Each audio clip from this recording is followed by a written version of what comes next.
Ser familiar o integrante del cártel de Medellín no solamente traía fortuna y buena vida, también tenía sus consecuencias. Nicolás Escobar nos narra el día que fue secuestrado, los atentados que hubo en contra de su vida y, por supuesto, su persecución y exilio. Después de permanecer varios días en Bogotá, la capital de Colombia, el siguiente destino de este equipo de investigación era Medellín. El nerviosismo nos invade. Nos dirigimos a la tierra en donde Pablo Emilio Escobar Gaviria, uno de los narcotraficantes más poderosos y sanguinarios en la historia, estableció su centro de operaciones, su reino.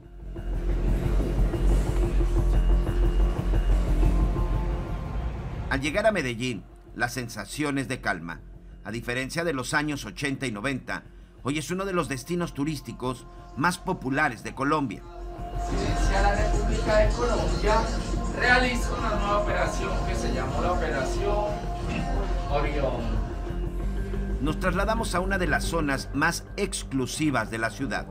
Teníamos pactada nuestra primera entrevista con uno de sus familiares más cercanos. Después de un largo proceso, logramos que Nicolás Escobar Urquijo nos recibiera. Al preguntarle cómo era la vida al ser familiar de un capo de la droga, su respuesta fue recordar que él había sido secuestrado y amenazado de muerte. El 17 de mayo de 1993 exactamente me secuestró la policía colombiana y en ese secuestro que me torturan durante 7 horas y asesinan a 2 de las personas que eran mis trabajadores, la misma policía los pica con motosierra en pedazos delante mío para que yo contara dónde estaba Pablo. Gracias a una llamada que hizo Pablo al presidente de la República de ese entonces, donde le dijo que si no me dejaban a mí suelto, si me encontraban muerto o algo me pasaba, iba a darle de baja a todos los hijos de los más grandes políticos de este país y de los hijos de coronel hacia arriba en jerarquía.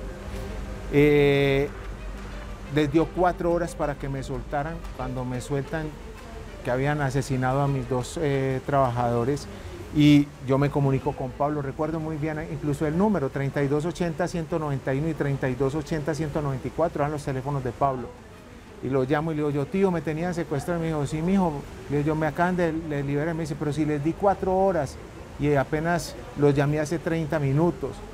Me dice, encontrémonos en tal parte del poblado, te voy a recoger en un Renault 4 color beige para que hablemos. Entonces, Pablo lo buscaba a todo el mundo y Pablo fue a recoger a su sobrino que habían secuestrado hoy, donde él, me siento a charlar con él, le cuento lo que había pasado. Me dice, mire, lo mejor es que te vayas del país, agarra a tu familia más cercana, a tu mamá, a tu hermana, a tu ex esposa o esposa en ese momento, a tu hijo, y váyanse de acá. Nicolás asegura que era el sobrino favorito de Pablo Escobar, que lo quería como un hijo. Su padre, Roberto Escobar Gaviria, fue de los hombres más cercanos al también llamado El Patrón. Hoy Nicolás es el administrador de la Casa Museo del extinto líder del cártel de Medellín. Al seguir con la charla nos narra su escape. Recuerda día que tuvo que salir huyendo de su querida Colombia. Tenía 20 años, exactamente. Iba a cumplir 21. Y recojo a mi familia y arrancamos hacia Panamá. Arranqué con ellos a Panamá y en Panamá me intentan hacer el segundo atentado. Me iban a matar en Panamá, me detectaron porque la misma policía informó que yo había tomado vuelo hacia Panamá. Entonces yo siempre he sido muy precavido. Me doy cuenta de lo que está pasando. Compro tiquetes hacia Brasil, pero en una empresa que en ese entonces no es como hoy que es todo virtual comprar los tickets. Exactamente, fui a una agencia y compré un tiquete, sabía que me estaban siguiendo, compro el tiquete para Brasil y después me voy para otra agencia después de haberlos dejado, ya que no sabían dónde estaba, y compro otros tiquetes, pero ya no a Brasil, sino a Santiago de Chile. Entonces, claro, me estaban esperando en Brasil. pero no me dieron cuenta de que yo continué, fue hacia Santiago de Chile. Santiago de Chile nos bajamos y ahí cuando viene mi madre hacia Santiago, que fueron los estaba sacando de a poco, no podíamos salir todos juntos. Resulta que cuando estábamos en Santiago de Chile, cuando fui por mi madre al aeropuerto, también. A pesar de que sus movimientos eran muy bien planeados, Nicolás se dio cuenta que al país que llegaban ya los estaban esperando. Las autoridades para detenerlos o los enemigos para matarlos. Este movimiento no era normal. Cuando empezaron a revisar y sobre todo a darse cuenta, encontraron que alguien desde el interior de su grupo, de su familia, los estaba traicionando.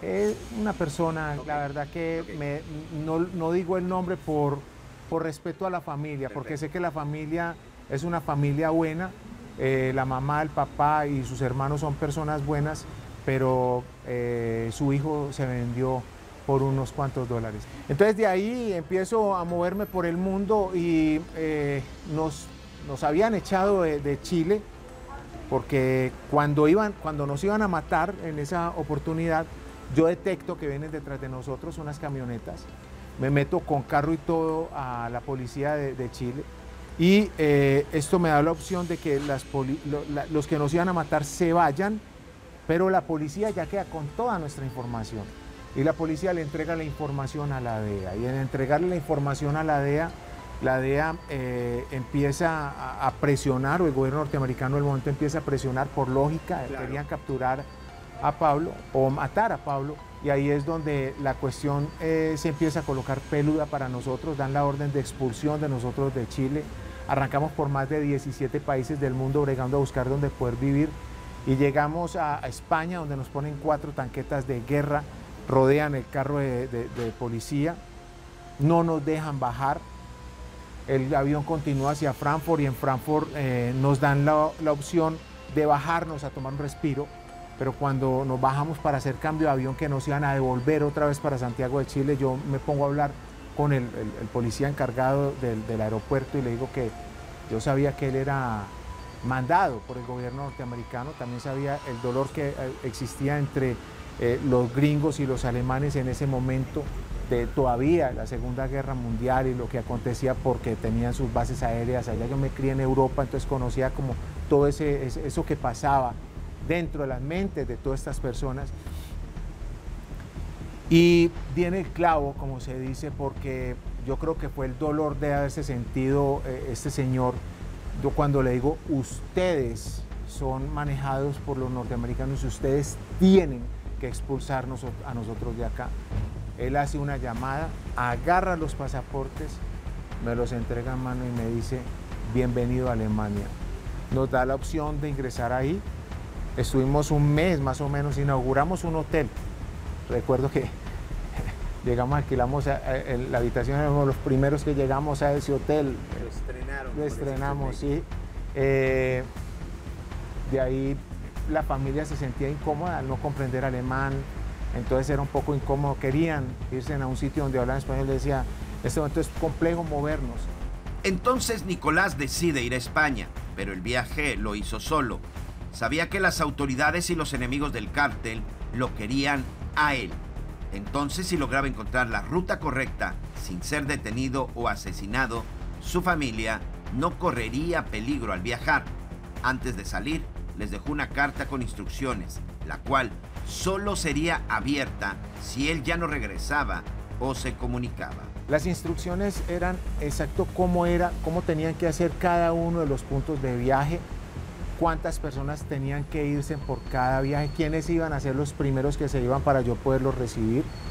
Y así efectivamente se hizo, viajó ya por grupos toda la familia, llegaron a Gibraltar, de Gibraltar los pasé a Puerto Banús, de Puerto Banús también alquilamos una casa en Marbella y ahí pasamos durante un tiempo hasta cuando recibo el mensaje que por favor arrime a Alemania de nuevo para poder recibir a la familia de Pablo, a la esposa y al hijo y a los hijos. Un mensaje de comunicación de personas con los cuales nosotros manejamos cierto proceso que se tenía en ese entonces para poder hacer las comunicaciones. Hicimos el proceso, yo arranco a Gibraltar. En Gibraltar recuerdo que compro un protector para mi pasaporte con el logo de Gibraltar. Arranco a Londres, en Londres me detienen y dije, ya la cosa acá está compleja. Me dicen, ¿usted hacia dónde va? Yo voy hacia Frankfurt. Me dice, ok. Era claro que su nombre y rostro ya estaba en poder de la Interpol, la Policía Internacional. Por su cabeza pasó la idea de que todo había terminado para él. ¿Usted hacia dónde va? Yo voy hacia Frankfurt. Me dice, ok, continúe para Frankfurt. Acá no es bienvenido. Ok, muchas gracias.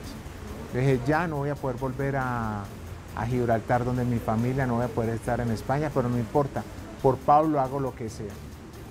Me voy a Frankfurt. Cuando llego a Frankfurt, en el mismo avión me capturan. Me dice, usted no es bienvenido a Alemania. No, las autoridades. Sí, frenan el avión y dicen, por favor, nadie se baje, y todo el mundo con pasaporte en mano. Yo ya sabía que era para mí. ¿Para quién más podría ser? Por la cercanía con Pablo. Nicolás Escobar Urquijo no se arrepiente de haber expuesto su vida y libertad para seguir las instrucciones de su tío Pablo Emilio Escobar Gaviria. Asegura que no se avergüenza de nada y justifica el actuar del hombre responsable de la década del terror en Colombia, que dejó más de 60,000 muertes. Te lo voy a decir de esta manera: si Pablo volviera a nacer, yo estaría al lado de él, porque sabía lo bueno que él quería hacer por el país y lo malo que le tocó hacer para poderse defender, también lo reconozco. Pero si Pablo volviera a nacer, yo estaría al lado de él.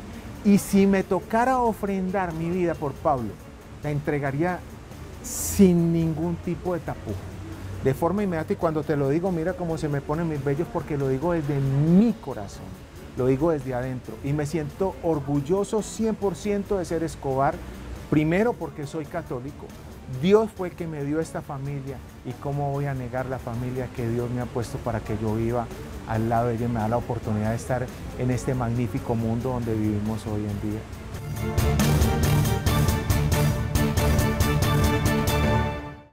Durante la charla que tuvimos con Nicolás Escobar, aquí, en donde fuera la casa de su tío Pablo Escobar, nos contó la forma y sobre todo el estilo de vida que tenía en Suiza. Ahí aparece en un automóvil rojo deportivo. Arriba, esa tarjeta fue la que utilizó para pagarlo prácticamente de contado.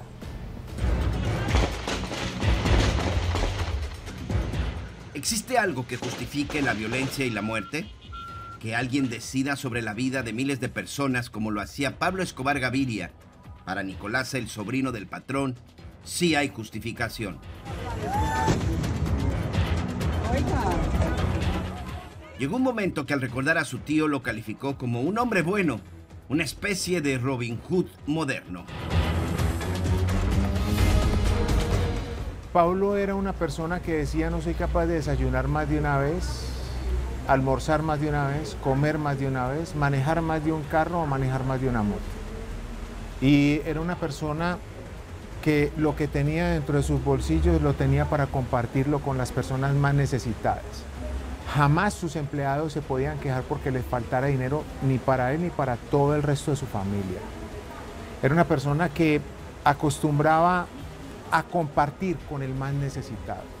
Hoy tenemos un barrio de los 3 que hizo, llamado Pablo Escobar, en honor a él, por cuenta de sus mismos habitantes, porque el nombre real era Medellín Sin Tugurios, y los mismos habitantes lo pusieron Barrio Pablo Escobar en honor y en gratitud a esa persona que les entregó un sitio donde vivir, donde hay 6.250 casas hasta el último censo. Entonces uno dice, si esta persona que quería entregar y dar lo hacía de esa manera, si volvieran a hacer, ¿cómo no lo voy a ir a acompañar en las cosas buenas? Dentro del museo siempre le digo a la gente: conozcan la historia, saquen lo bueno que hizo Pablo, repliquen lo bueno, y lo malo sépanlo para que nunca lo vayan a cometer. Y culmino el recorrido dentro de mi museo con 2 frases. La primera es: el dinero fácil no dura, no tenés ningún tipo de valor sobre ese dinero. Y la segunda: lo ilícito te lleva a 2 partes, la cárcel o el cementerio. El hombre más multimillonario del mundo murió con 44 años y un día de vida. ¿Para qué? Ser parte del cártel de Medellín les daba un gran poder. El dinero que ganaban con el tráfico de cocaína les permitía comprar cualquier cosa. Asegura que hasta personas. Y por supuesto, el amor incondicional de quien recibía algún tipo de apoyo. Sí se fueron todos, pero Pablo también tenía mucha gente que lo apreciaba, que lo amaba, que lo veneraba, por lógica, porque habían recibido cosas buenas de parte de Pablo. Tampoco voy a decir que no hay muchas personas que recibieron cosas muy malas de parte de Pablo. He tenido reuniones y negocios con personas que fueron víctimas, su familia directa, de parte de Pablo. Una anécdota impresionante con una persona que negociaba productos de comida que mandábamos de acá hacia otras partes del mundo con los cuales tengo negocios, y cuarto o quinto negocio que hacía con este señor, me dice, tomándose un vino en un almuerzo, me dice, ¿tú no sabes quién soy yo? Digo yo, no, una persona con quien hago negocio. Y me dice, mi hermano, tu tío me mató a mi papá. Y le dije yo, venga, ¿y quién era tu papá? Me dice, mi papá fue quien dictó la orden de captura con fines de extradición contra Pablo. Se llama Carlos Zuluaga, la persona a la que estoy hablando. Y le dije yo, mi hermano, lo que pasa es que se metió con el que no era mío. Pero si quiero saber de ti, si te sientes cómodo conmigo, si de pronto hay alguna incomodidad, pues yo me hago a un lado y ya. Y me dice, no, Nico, si te estoy contando quién soy yo, es porque he aprendido a valorarte y a quererte, porque sé que lo que haces lo haces desde adentro del corazón. Porque él se daba cuenta que yo le decía, si hay que coger un carro para ir abajo al Urabá a conseguir el producto que estamos necesitando, cogemos el carro y hay que ir a conseguirlo, porque el negocio es el negocio. Entonces yo creo que ese tiempo que anduvimos juntos le dio la oportunidad de poder conocer a un Escobar desde el corazón, y le decía yo, mira, lo que yo intento hacer, yo continúo un poco también con la política de lo de Pablo, de colaborarle a la gente más necesitada, y él lo veía que lo hacíamos. La charla con Nicolás iba avanzando y tratábamos de abordar muchos temas. Fuera de cámaras platicamos varias horas y posteriormente un par de horas más. Pero había un tema que no trataba. Ya nos había hablado del museo, de su juventud, de la muerte de su tío, del amor hacia Pablo Escobar. Pero, ¿qué pasaba con su padre, con Roberto Escobar Gaviria, alias El Osito? Gustavo Gaviria, primo de Pablo Escobar, fue el hombre más cercano. Pero al morir, ¿quién ocupó su lugar al lado del jefe del cártel de Medellín? Claro, primo, doblemente primo. Doblemente primo. Sí, a falta de uno venía por dos lados siendo primo mío. Siempre andaban Gustavo, Roberto y Pablo, eran juntos, pero los que eran pues, los socios dentro del narcotráfico y fuerte eran Gustavo y Pablo. Pero cuando muere en 1990 Gustavo, entra ya Roberto a estar más del lado de Pablo. Ahí ya hay más unión entre Roberto y Pablo, aunque la verdad Pablo no le tenía la afinidad a Roberto que le tenía a Gustavo. Incluso dentro de la cárcel, la catedral, hubo una pelea con otro señor que llamaba Gustavo Guzgonza, impresionante por celos de parte de Roberto con Pablo, y eso le tocó entrar a frenar toda esa problemática que se estaba formando, incluso a mi abuela Hermilda, que siempre fue la matrona y la que los cogía y los llamaba y les decía, mi hijo esto, que mi abuela siempre fue un ser. Yo siempre he dicho que mi abuela no murió, por mi abuela bajaron los ángeles a llevársela al cielo, porque era una persona que le tocó sufrir tanto en la vida, que yo creo que si algo llegó a ser malo, que nunca lo vi en mi abuela, pues tuvo que haberlo pagado con lo que le tocó vivir acá al lado de la familia.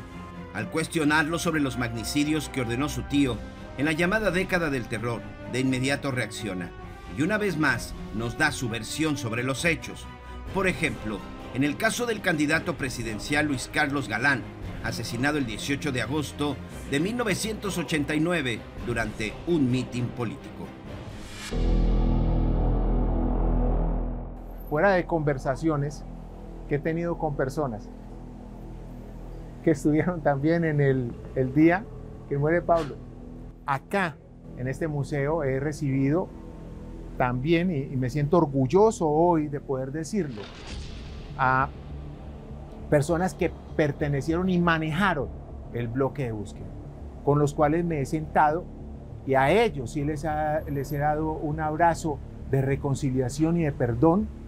No he podido ser capaz de soportar ver a Juan Pablo con otra persona que entrevistaste también, que es la gente de Galán, pidiéndole perdón por la muerte de Luis Carlos Galán, cuando Pablo no tuvo absolutamente nada que ver con la muerte de este señor. De Rodrigo Lara Bonilla sí, lógico, claro que sí, pero del doctor Luis Carlos Galán no. Todo el proceso de la muerte de Luis Carlos Galán la elabora un general de la República que manejaba el DAS, el Departamento Administrativo de Seguridad, llamado Miguel Maza Márquez. De ahí nace la muerte de Galán, porque no les interesaba tampoco que esta persona subiera al poder. Meten a otra persona, lo involucran, el doctor Santofimio, una persona que no tiene absolutamente nada que ver, enemigo de Pablo, tampoco es de mis amores, pero no porque me caiga mal una persona jamás voy a salir a hablar mal de esta persona. Muy al contrario. Yo creo que uno tiene que ser totalmente recto y directo con lo que pasa y con lo que acontece y decirle la verdad a las personas. Conforme avanzaba la entrevista, nos daba detalles sobre cómo se vive llevando el apellido Escobar y sobre todo cómo es cuando se fue testigo y hasta cómplice de los negocios de su tío. Yo creo que fui afortunado del cártel, si lo podemos llamar de esa manera, en la primera época, porque mientras que Pablo trabajaba acá, todo el dinero llegaba a Suiza y el que lo manejaba era yo tenía a disposición para comprar lo que a mí se me viniera en gana sin ningún tipo de restricción. Mira, es cierto, saber hoy que tienes que te mataron el 80% de tu familia y el 99.99% de tus amigos, te da a entender que el narcotráfico es algo que te da felicidad muy pasajera y que la verdad es una felicidad que yo no se la deseo absolutamente a nadie. Así es, Nicolás abiertamente y sin ningún temor se declara orgullosamente Escobar y asegura que si su tío todavía viviera, seguiría a su lado apoyándolo.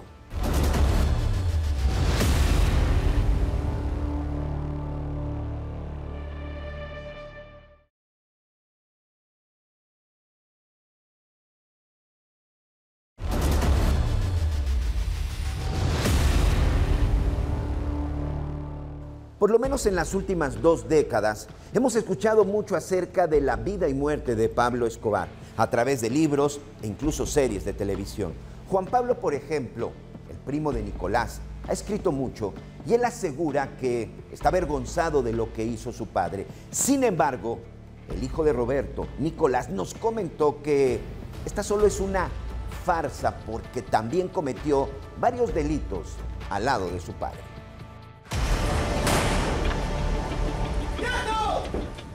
En la década de los 80 y 90 en Colombia se había desatado una guerra. Los protagonistas, el cártel de Cali de los hermanos Rodríguez Orejuela y el cártel de Medellín de Pablo Escobar.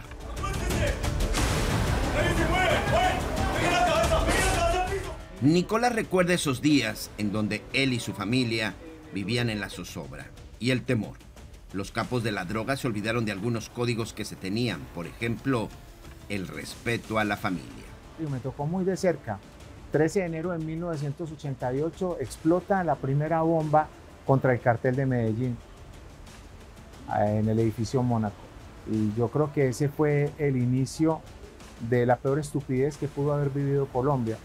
Las personas más multimillonarias de este país, por orgullo, empezaron a pelear, acabaron con todas sus familias, con todos sus trabajadores.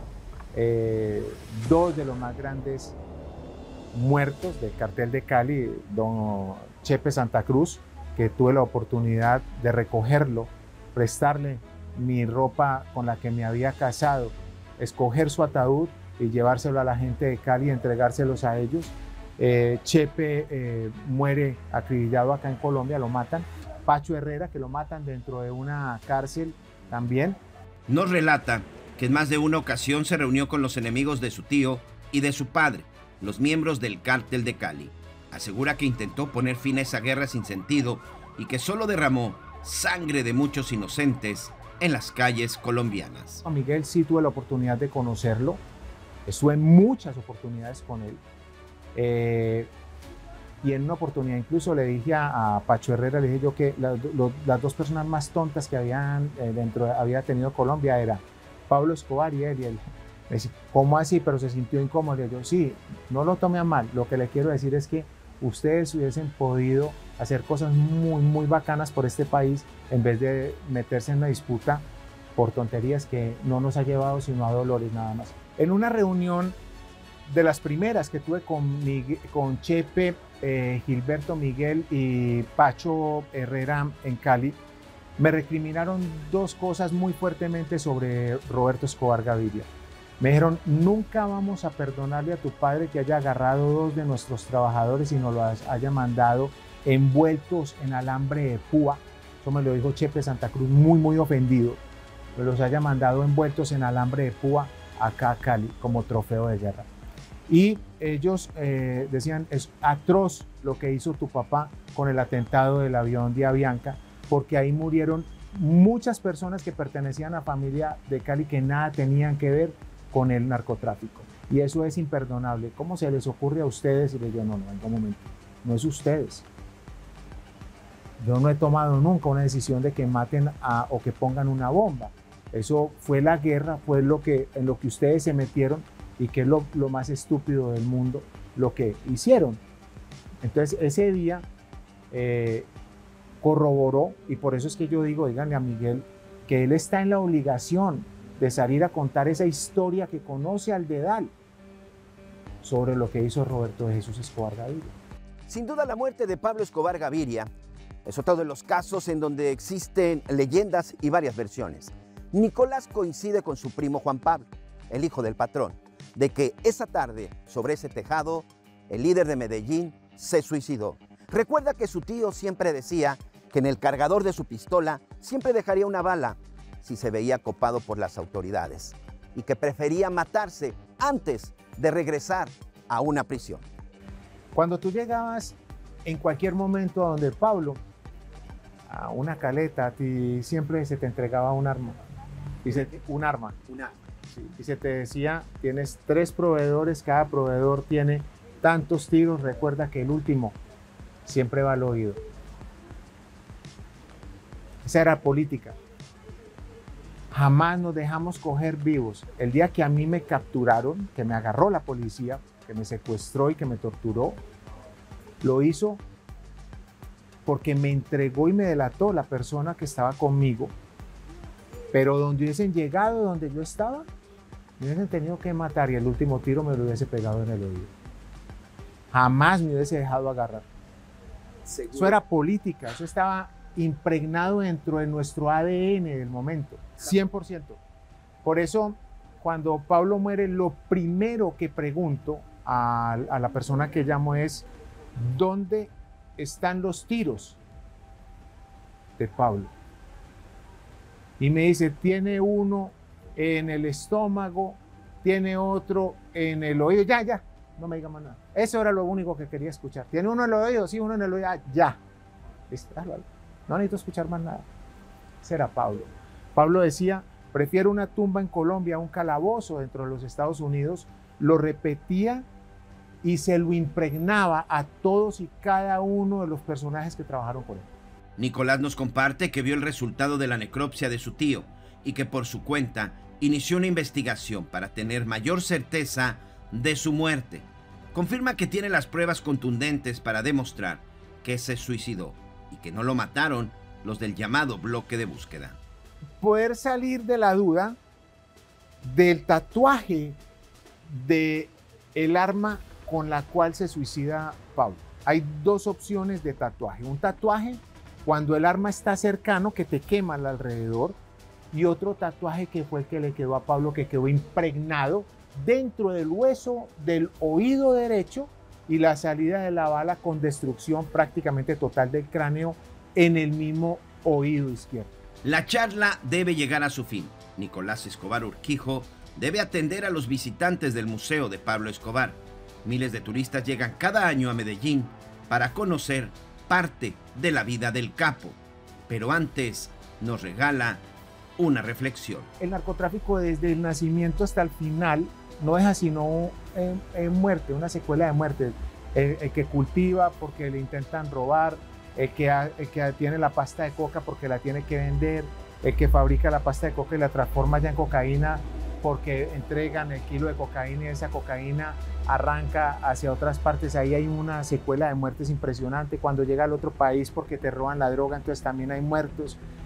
Después los que lo consumen, que también se mueren. El que coge el dinero porque cuando tiene el dinero le parece más fácil robarse el dinero que entregarlo al narcotraficante que lo mandó, también deja otra secuela de muerte. Una cantidad de personas que por cada kilo que sale hay un muerto como mínimo. Entonces uno empieza a mirar eso y la verdad lo único que deja es dolor. Dolor a las familias, a los padres, a las madres, a las abuelas, a los hijos, a tanta gente.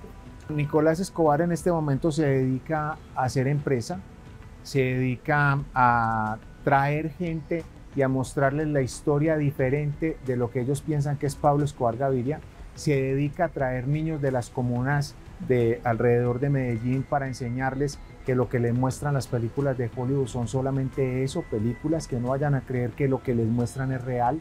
Les cuento mi historia, les cuento que perdí el 80% de mi familia asesinada, el 99.99% asesinado de mis amigos, y me preguntan, ¿cómo así que el 99.99%? ¿Por qué tan seguro? Porque no me queda sino un solo amigo vivo, se llama Jorge Madera Reyes, al cual aprecio y amo con todo mi corazón, mi amigo del alma siempre.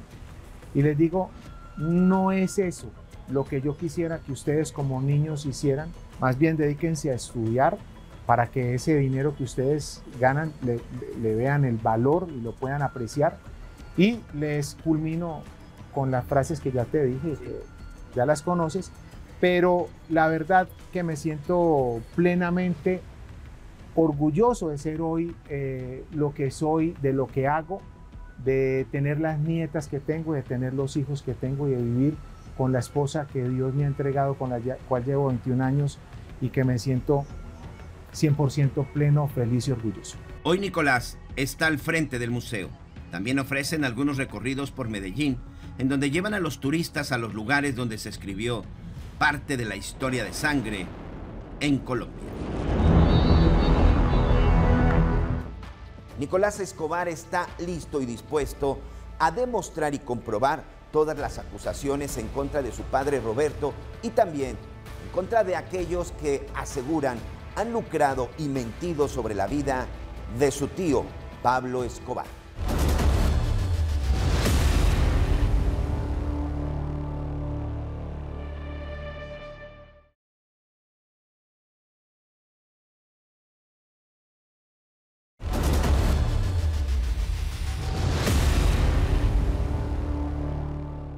Nicolás Escobar continúa en búsqueda de cualquier artículo que estuviera relacionado con su tío Pablo. Asegura que después de que fue asesinado y que el cártel de Medellín prácticamente desapareció, muchas de sus propiedades que se encontraban a lo largo y ancho de Colombia y en otras partes del mundo fueron saqueadas. Realizamos un recorrido, salimos a las calles para conocer también algunos de los lugares en donde Pablo Escobar en la década de los 80 era recibido como un rey.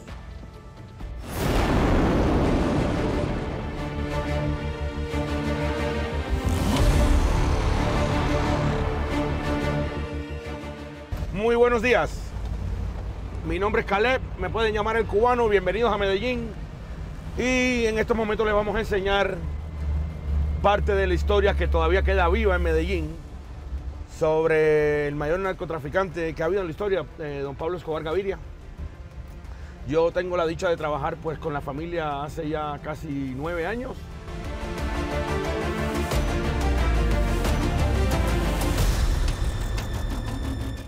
Primero vamos a pasar por una virgen, un santuario de una virgen que queda en el medio de la avenida del Poblado, la avenida principal, una de las avenidas principales de Medellín.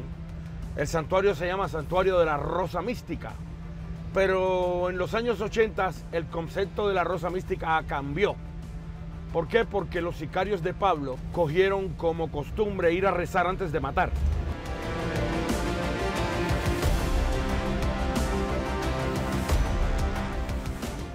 Yo soy un testimonio de acá, yo estoy muy agradecida con mi virgencita, me hace miles y miles de milagros a diario.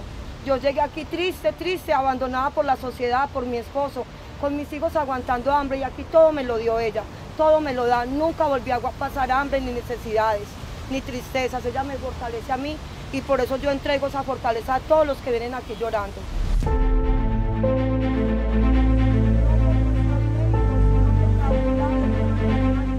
Vamos a llegar al Parque de la Inflexión o Parque de la Memoria. Es un parque construido donde estaba anteriormente el edificio de mármol rosado italiano más lujoso de todo Medellín en los años 80. Un edificio de 6 pisos con un penthouse. 6 pisos con un penthouse. Solamente para 3 personas. La esposa de Pablo y sus 2 hijos. ¿Okay? El edificio que Pablo construyó para ellos, edificio bombardeado el 13 de enero de 1988, antes de que saliera el sol. El cartel de Cali pone el primer carro bomba en Colombia. Se lo manda a Pablo Escobar, un carro con 700 kilos de explosivo adentro, pero no logró entrar al edificio, sino que por la seguridad explotó en la entrada lateral del edificio.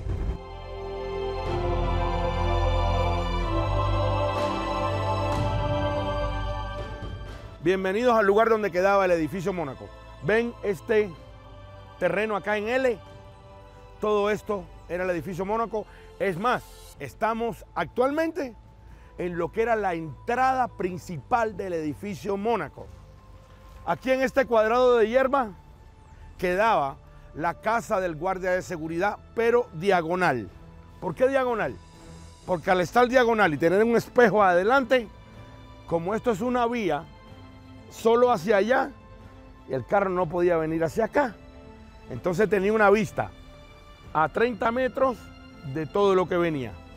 Uno se presentaba acá en la puerta, te dejaban pasar, la reja abría y tú entrabas y debajo del edificio quedaban los elevadores, donde detrás tenían un túnel que salía a 2 propiedades a 150 metros de acá.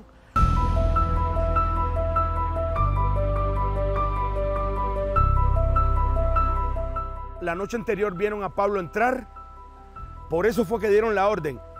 Pablo está ahí, pongan la bomba. Pero es que Pablo tenía esa costumbre. Entraba a un lugar y tú no lo veías salir, no quería decir que él estaba ahí todavía.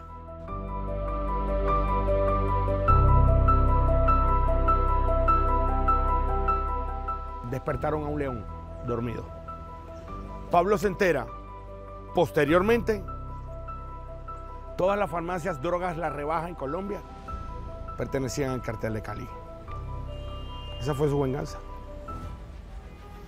Incendio, farmacia Drogas La Rebaja. Bombas, 2 farmacias Drogas La Rebaja. Bomba, farmacia Drogas La Rebaja. Bomba, farmacia Drogas La Rebaja. Otra bomba, farmacias Drogas La Rebaja. Otra bomba, farmacias Drogas La Rebaja. Otra bomba, farmacias Drogas La Rebaja. O sea, esa fue la venganza de Pablo por haber roto ese código. Cuando se metieron con su familia, Pablo te encontró contra ellos, no contra su familia.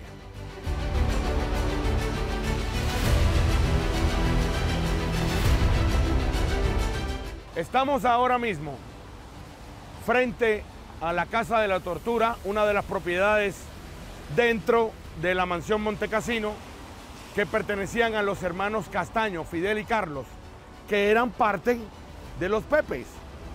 ¿ok? Los perseguidos por Pablo Escobar. Aquí en esta casa fueron donde trajeron a Nicolás Escobar el 17 de mayo de 1993. 7 horas, 4 de ellas dándole corriente. Después que le asesinaron a sus 2 guardaespaldas, a sus 2 trabajadores, con motosierras, con sierras eléctricas de cortar árboles, los picaron en pedazos delante de Nicolás. Y a Nicolás le dieron corriente por 4 horas. Ahí es donde viene la historia que Pablo se entera de que su sobrino favorito fue secuestrado. Pablo le manda un mensaje al presidente y le dice, si mi sobrino no aparece en 4 horas, sano y salvo, les voy a empezar a matar a todos los coroneles, generales y a los hijos de todos ellos allá arriba. ¿Cómo es que a los 30 minutos Nicolás Escobar queda suelto?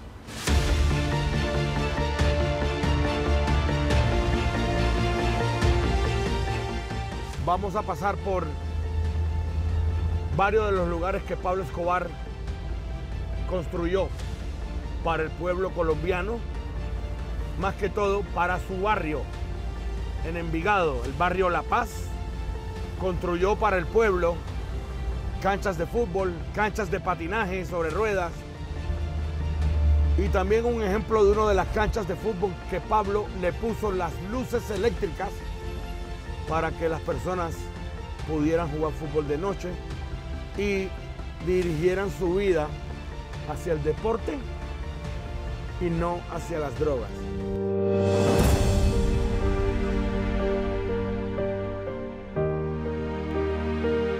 Vamos a llegar al cementerio Montesacro, Jardines de Montesacro, en el municipio de Itagüí, aledaño a Medellín, ¿ok? Pues es la tumba más visitada de Colombia, la del señor don Pablo Escobar Gaviria, donde está enterrado con sus familiares, 2 trabajadores.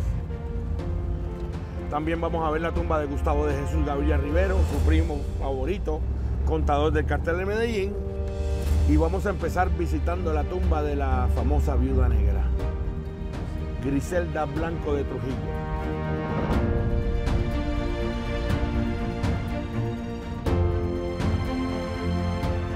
Aquí la tienen.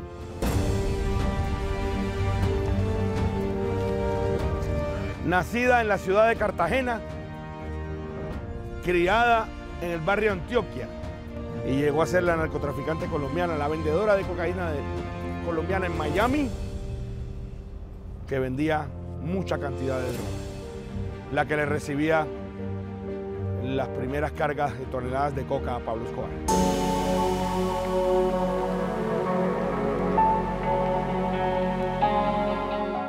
Señores, acá tenemos la familia Gaviria. Gustavo de Jesús Gaviria Rivero, contador del cartel de Medellín y primo favorito de Pablo Escobar. Tanto él como su hijo, que muere el mismo día que Pablo Escobar, pero por la mañana, como su hermano, los 3 fueron asesinados por los Pepes.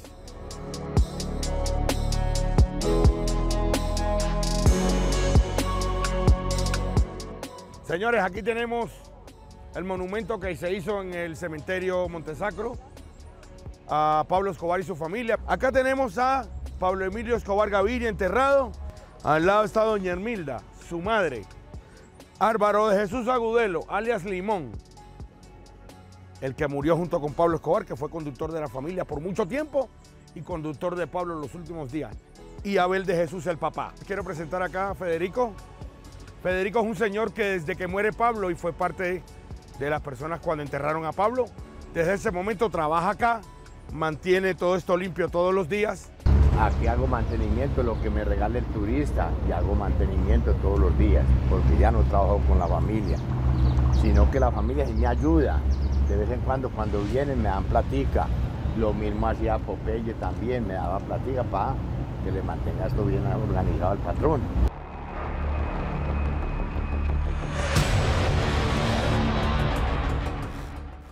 Estamos llegando a una casa muy famosa en el barrio Los Olivos, una parte muy distinguida y conocida de Medellín, donde les vamos a enseñar exactamente el tejado, el techo de una casa muy famoso porque fue donde Pablo Emilio Escobar Gaviria se suicidó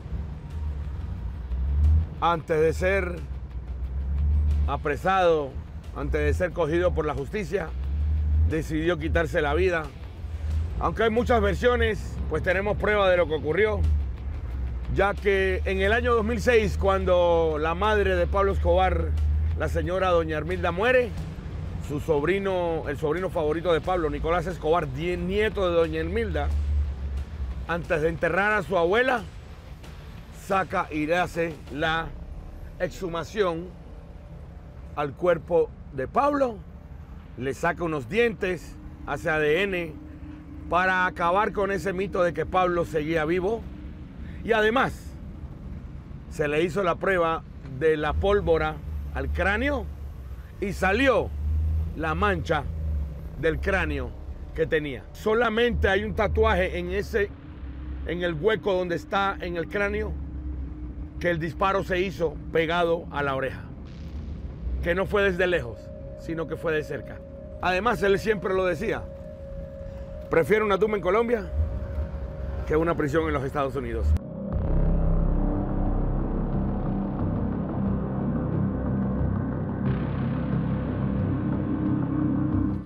No solamente en Colombia, en diferentes partes del mundo existe la polémica acerca de continuar o no, platicando la historia de Pablo Escobar.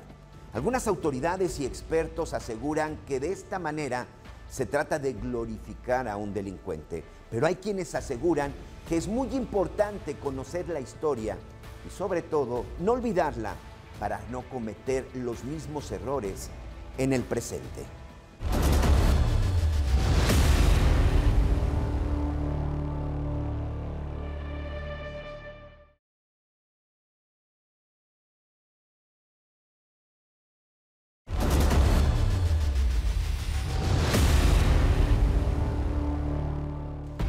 Esta es una de las famosas caletas que mandó a hacer Pablo Escobar para ocultar el dinero en muchas de las propiedades que tenía alrededor de Colombia y otras partes del mundo. Por supuesto que en el momento que trasladaba la plata, pues no utilizaba a cualquiera, tenía que ser gente de confianza. Platicamos con Lisandro, un hombre que asegura ser uno de los pocos sobrevivientes del cártel de Medellín.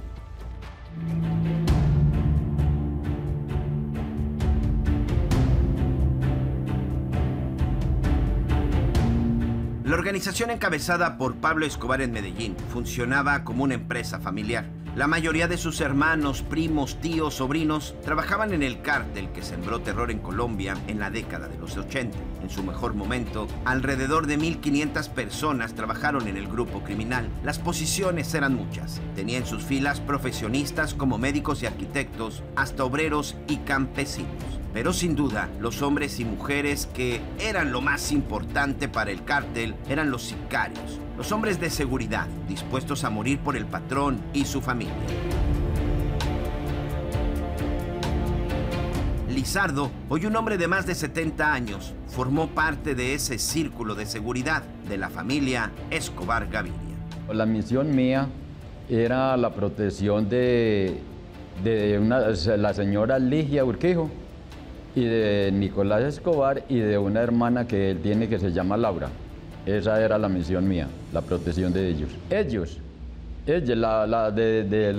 Bueno, Nicolás pues prácticamente casi que toda la niñez de él, la juventud, la pasó fue en Europa. Él estudiaba en Europa y de pronto venía solamente como de paseo. Y ya después, cuando ya se apretó mucho la guerra, entonces ya ellos fueron les tocó irse y pedir asilo a otros países. En ese momento a mí me tocó hacerme cargo de todo de la casa y de todos los bienes prácticamente que tenían ellos.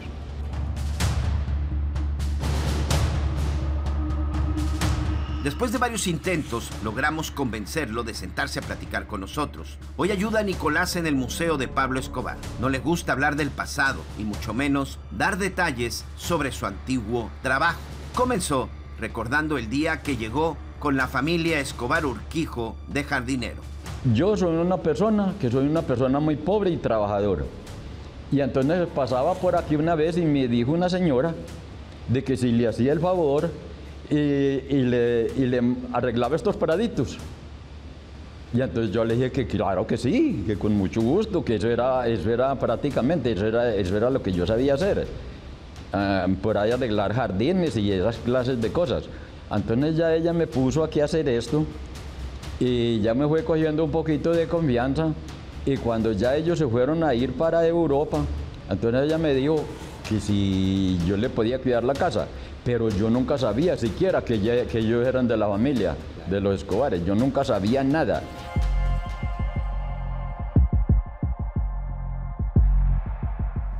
Conforme avanza la plática, nos daba más detalles de su ascenso y responsabilidades en la organización. Y llegamos a la parte del día que los secuestraron por ser gente cercana a la familia de Escobar Gaviria. Pues a ver, ¿cómo le dijera yo? A mí me habían cogido en varios allanamientos. Bueno, entonces a mí ya estaba muy reconocido por esos que ya decían, pues hacían llamarse los Pepes. Que los Pepes estaban compuestos por gente por la DEA de los Estados Unidos, por los hermanos Castaño, que eran pues paramilitares, y por los del cartel de Cali y la gente de aquí mismo, de toda la gente del gobierno. Esos eran los que componían los Pepes. Y entonces ellos eran los que, pues contra ellos era que se combatía. Exactamente. Entonces, como allá a mí me habían cogido en varios allanamientos, entonces ya ellos sabían prácticamente quién era. Y a mí los que me cogieron, pues fueron unos policías que se hacían llamar pues que la élite. Y entonces que era que eso se les denominaba era el bloque de búsqueda. Entonces, viniendo a trabajar, a mí me cogieron por allí, por los lados de una parte que se llama Loreto.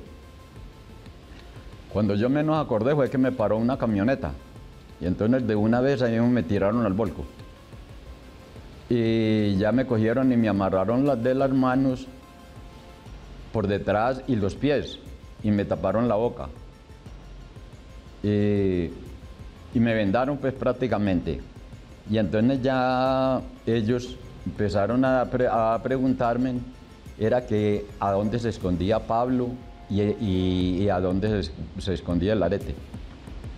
Entonces yo lo que les decía pues era que yo a esa gente así personalmente no los conocía, que no había llegado a tratar con ellos. Y que los conocía, pero por la televisión, pero que yo nunca había llegado a hablar directamente con ellos. Como ellos me veían, pues, esa tranquilidad mía, que en ningún momento mostré miedo, entonces ellos, pues, como que siempre me creían. Pero me decían, no, ¿cómo llegaste a trabajar antes con ellos? Dije yo, no, es que yo no he llegado a trabajar con esa gente, como les digo, no. Entonces me dijeron, de pronto, pues, ellos insistían en que les dijera en dónde se escondían ellos. Claro que yo sí sabía. Pero también se me vino a la mente en ese momento de que si yo les contaba la verdad, pues ahí mismo ya después de ellos saberla, pues lo más seguro era que ahí sí me iban a matar. Pero mientras que yo no les dijera nada, yo sabía que me iban a respetar la vida.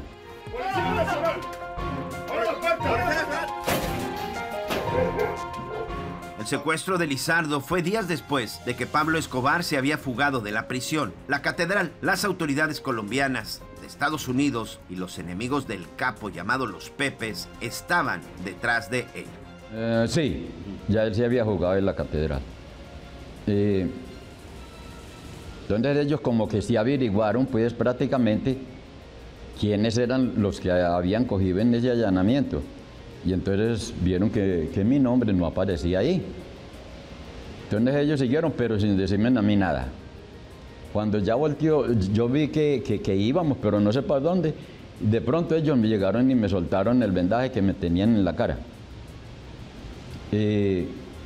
y me soltaron pues de las amarraduras que me tenían. Entonces yo pensé, dije yo, no, pues ahora sí me morí. Cuando me están haciendo esto es porque ya ahora sí me van a matar. Y el carro ya era andando despacitico. Cuando de pronto me dijo uno de ellos, que es que sabes, hijo de tantas, que en este momento te vamos a perdonar la vida. Pero si te volvemos a encontrar, ya no te la perdonamos. Y entonces cogieron así con el pie y de un puntapié me tiraron al piso, pero el carro en movimiento.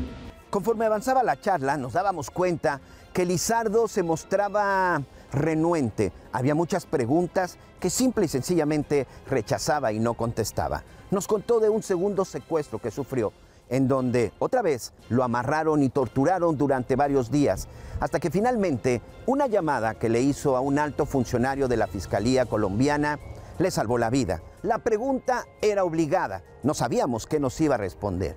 ¿Valía la pena arriesgar su vida por la familia Escobar Gaviria? Oiga, no, yo prácticamente, yo no sé qué me pasaba en ese tiempo, pero yo nunca llegaba a sentir miedo para nada. Y eso me salvaba a mí, la tranquilidad, porque donde yo muestre miedo, a mí me dicen que sí estaba ocultando algo. Entonces, cuando ya ellos, pues, yo terminé de conversar con don Iván, entonces ese teniente del bloque de búsqueda se arrimó allá y me dijo, ¿y usted si fue tantas? ¿Y vos con quién estabas conversando? Le dije, ¿yo con quién? Estaba conversando con don Iván Duque, que es el director de la Fiscalía. Dijo, ¿y con qué fin hablaste con él o por qué hablaste con él?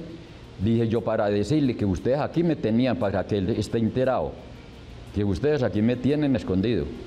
Y también, y para contarles también de que ustedes, de los daños que ustedes están haciendo aquí en la casa. No, nunca sentía miedo pues a que me mataran, no, pues yo antes viviera como en esas.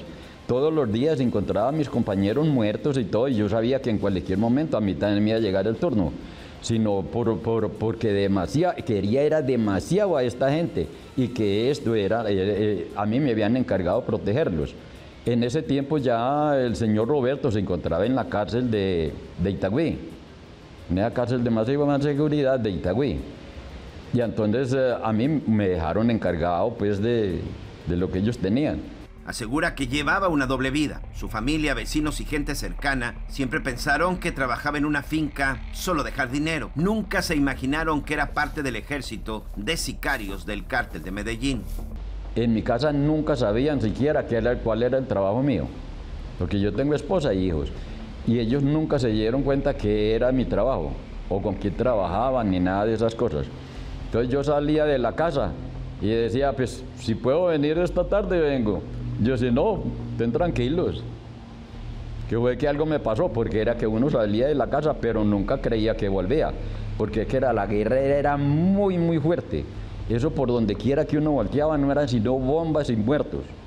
Entonces uno vivía, también era en esas, esperando a toda hora que a uno le tocara.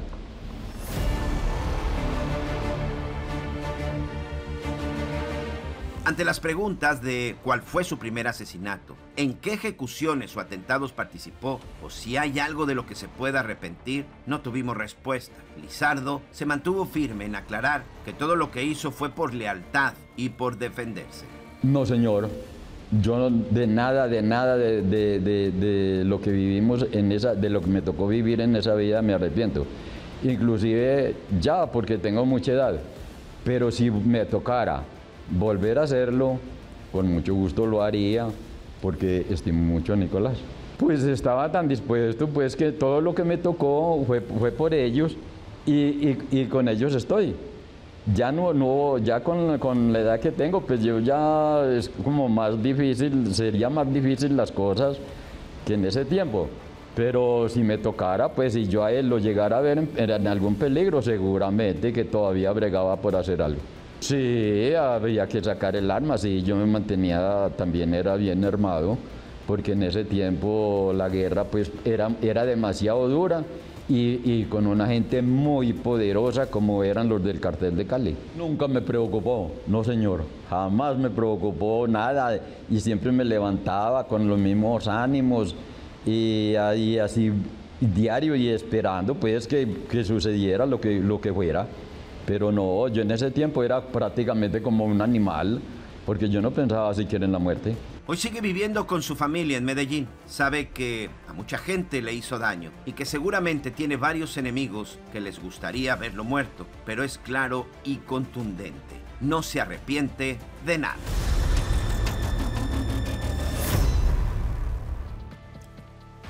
Hay quienes aseguran que la fortuna que logró amasar Pablo Escobar cuando dirigía el cártel de Medellín es incuantificable.